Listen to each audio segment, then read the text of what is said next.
Assalamualaikum kawan. Di sini saya akan menjelaskan tentang farmakologi. Nah, farmakologi itu mempelajari apa sih?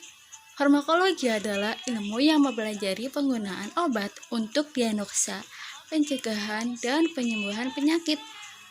Dan farmakologi adalah ilmu pengetahuan yang berhubungan dengan obat-obatan. Dalam ilmu ini dipelajari ada 4 hal. Yang pertama ada penelitian mengenai penyakit-penyakit. Yang kedua kemungkinan penyembuhan. Yang ketiga penelitian obat-obat baru. Yang terakhir penelitian efek samping obat-obatan atau teknologi baru terhadap beberapa penyakit berkaitan dengan perjalanan obat di dalam tubuh serta perlakuan tubuh terhadapnya. Nah, kemudian peran farmakologi bagi seorang farmasi.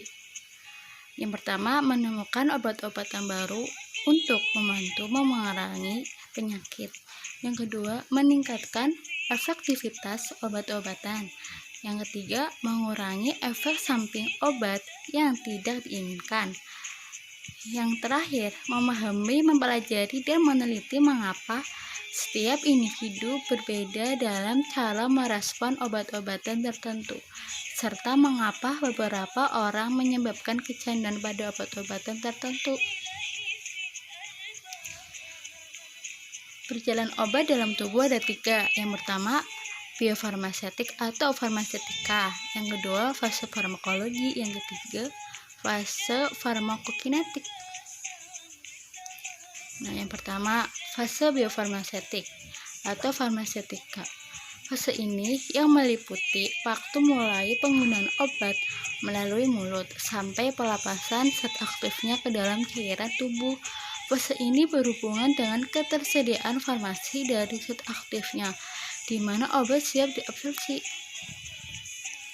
Nah, ketersediaan farmasi itu maksudnya ukuran waktu yang diperlukan oleh obat untuk melepaskan diri dari bentuk sediaannya dan siap untuk proses resorpsi,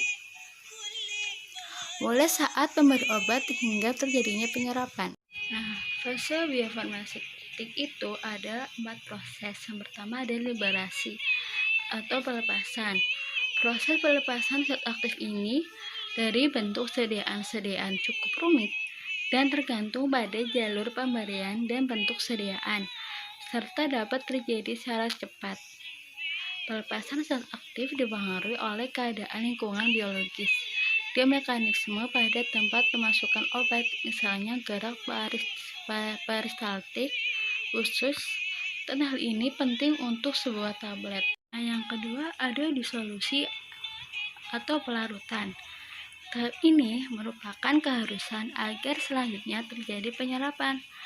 Tahap ini juga jadi diterapkan pada obat-obatan yang dibuat dalam bentuk larutan zat aktif dalam minyak. Tetapi yang terjadi adalah proses ekstraksi atau penyarian. Setelah pemberian sedia larutan, secara dapat timbul endapan zat aktif yang biasanya berbentuk amorf sebagai akibat perubahan pH, dan endapan tersebut selanjutnya akan melarut lagi. Nah, yang ketiga absorpsi atau penyerapan.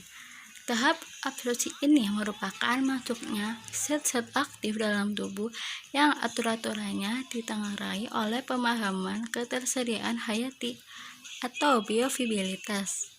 Penyerapan zat aktif tergantung pada bagian parameter, terutama sifat fisika kimia molekul obat. Nah, yang terakhir ada bioavailabilitas atau ketersediaan hayati, laju penyerapan dan jumlah yang diserap pada fase disposisi obat dalam tubuh menghasilkan konsep ketersediaan hayati. Bioavailabilitas ini menggambarkan interaksi antara fase ketersediaan zat aktif dan fase disposisinya. Nah, perjalanan obat dalam tubuh yang kedua ada fase farmakokinetik. Fase ini meliputi waktu selama obat diangkut ke organ yang setelah obat dilepas dari bentuk sediaan. Obat harus diabsorpsi ke dalam darah yang akan segera didistribusikan melalui tiap-tiap jaringan tubuh. Dalam darah obat dalam mengikat protein darah dan mengalami metabolisme terutama dalam melintas hepar atau hati. Meskipun obat akan melalui badan, tetapi hanya sedikit yang tersedia untuk diikat. Nah, yang terakhir ada fase farmakologi atau fase farmakodinamik. Fase di mana obat telah berinteraksi dengan sisi reseptor. Dia siap memberikan efek. Fase farmakodinamik sendiri yang dipelajari efek obat dalam tubuh untuk mempelajari pengaruh obat terhadap fisiologis tubuh.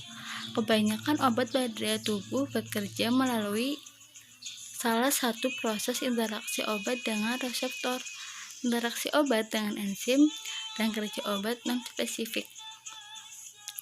Interaksi obat dengan reseptor terjadi ketika obat berinteraksi dengan bagian dari sel ribosom atau tempat lain yang sering disebut sebagai reseptor.